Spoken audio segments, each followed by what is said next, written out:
ચોટીલાના નાયબ કલેક્ટર કચેરીએ પ્રથમ મુલાકાતી દિવસ 517થી વધુ નાગરિકો ઉમટ્યા હતા. ચોટીલા સબ ડિવિઝનલમાં જનસેવાને પ્રાથમિકતા આપવામાં અભિગમ વચ્ચે નાયબ કલેક્ટર તરીકે ટી મકવાણાની બદલી બાદ યોજાયેલા પ્રથમ નિયમિત મુલાકાતી દિવસ ચોટીલા નાયબ કલેક્ટર કચેરી ખાતે નાગરિકોના ભારે ઘસારો જોવા મળ્યો હતો. ચોટીલાના સબ ડિવિઝનના વિવિધ ગામો અને વિસ્તારોમાંથી 517થી વધુ નાગરિકો પોતાની રજૂઆતો અને પ્રશ્નો લઈને કચેરી ખાતે પહોંચ્યા હતા. આ મુલાકાતી દિવસની સૌથી નોંધપાત્ર બાબત તો એ રહી હતી કે અનેક નાગરિકોએ કોઈ કામ કે ફરિયાદ વિના માત્ર ટી મકવાણાને મળવા અને શુભેચ્છા પાઠવવા ચોટીલા ખાતે તેમની કામગીરી પ્રત્યે પોતાની લાગણી વ્યક્ત કરવા માટે પહોંચ્યા હતા. નાગરિકો અને અધિકારી વચ્ચે વિકસેલા આત્મીય સંબંધની આ ઘટના વિશે ચર્ચાનો વિષય બની છે. મુલાકાતી દિવસ નાગરિકોએ ખેતરોમાં ભરાયેલા વરસાદી પાણીના નિકાલ અને જમીનના વિવાદો અને હદ નિશાન અને સાતબારના ઉતારા તેમજ મહેસૂલી પ્રશ્નો, જમીન વેચની, જમીન પચાવી પાડવા અંગેની ફરિયાદો અને વાડી તરફ જવાના રસ્તાઓ બંધ કરવા સહિતના પ્રશ્નો રજૂ કર્યા હતા. ઉપરાંત દીકરીઓને ભગાડી જવાના બનાવો અને સામાજિક સુરક્ષા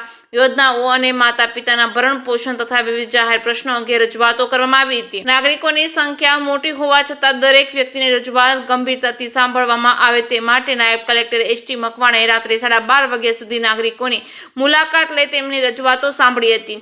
જે પ્રશ્નોનો સ્થળ પર ઉકેલ શક્ય હતો તેનો તાત્કાલિક નિકાલ કરવામાં આવ્યો હતો, જ્યારે અન્ય પ્રશ્નોનો નાગરિકોને જરૂરી કાયદાકીય અને વહીવટી માર્ગદર્શન આપવામાં આવ્યું હતું. બાકી રહેલી રજૂઆતોના ઝડપી અને ગુણવત્તાસભર નિરાકરણ માટે સંબંધિત વિભાગોના અધિકારીઓને જરૂરી સૂચના આપવામાં આવી હતી. જે કે સિંગર સાથે મહેશ ઉતરિયા, સુંદરનગર.